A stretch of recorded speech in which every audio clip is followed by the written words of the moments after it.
আজ আমাদের গ্রামে জঙ্গলে আগুন লেগে গেছে।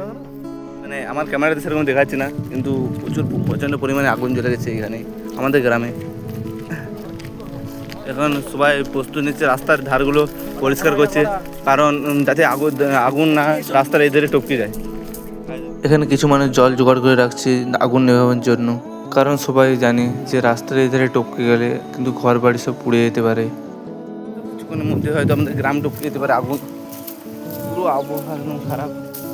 আগুনটা এবারে আস্তে আস্তে রাস্তার ধারে চলে এসেছে। আমি তোমাদেরকে কিছু বলছি, মনোযোগ দিয়ে শুনবে। এটা এই প্রথম বছর নয় যে আগুন লাগানো হয়, এটি প্রতি বছর কেউ না কেউ আগুন লাগিয়ে দেয়। এই আগুনটি মাঝবন থেকে লাগানো হয় বলে কেউ বুঝতে পারে না যে আগুনটি কোন ধার থেকে লেগেছে।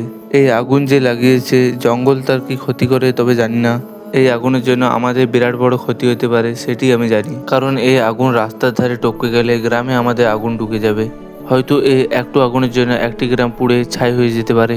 আমরা কিন্তু অনেক কষ্টে আগুন নেভাতে পেরেছি। এখনো পর্যন্ত আমাদের গ্রাম দিকে আগুন কিন্তু আমরা ঢুকতে দিইনি, কিন্তু আগুন এখনো ছড়িয়ে ছিটিয়ে আছে। কিছুক্ষণ পর ফায়ার ব্রিগেড এসে আমাদের গ্রাউন্ডের সাইডে যে আগুনটি লেগেছিল সেটি নিভিয়ে দেয়।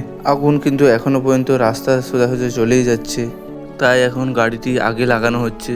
তাই আমরা এখন গাড়িটি পেছন পেছন যাচ্ছি। তোমরা এখন দেখতেই পাচ্ছ বনে কিন্তু এখনো প্রচন্ড পরিমাণে আগুন লেগে আছে। আগুন যদি খুব তাড়াতাড়ি না নেভানো হয় তাহলে এই পাশের জঙ্গলে কিন্তু আগুন লেগে যেতে পারে। এই জল না ছাড়া কিন্তু আগুন নেভানো একদম সম্ভবই নয়। যত সময় যাচ্ছে আগুন কিন্তু তার ভয়ানক রূপ কিন্তু নিচ্ছে। প্রায় অর্ধেকের থেকে বেশি বনটি পুড়েই গেছে। আগুন কিন্তু সামনের দিকে এগিয়ে যাচ্ছে, তাই ফায়ার ব্রিগেডের টিম সামনে যে আগুনটি নেভানোর জন্য যাচ্ছে। এমন কিছু করো না যাতে তোমার জন্য সাধারণ মানুষের কোনো ক্ষতি হোক।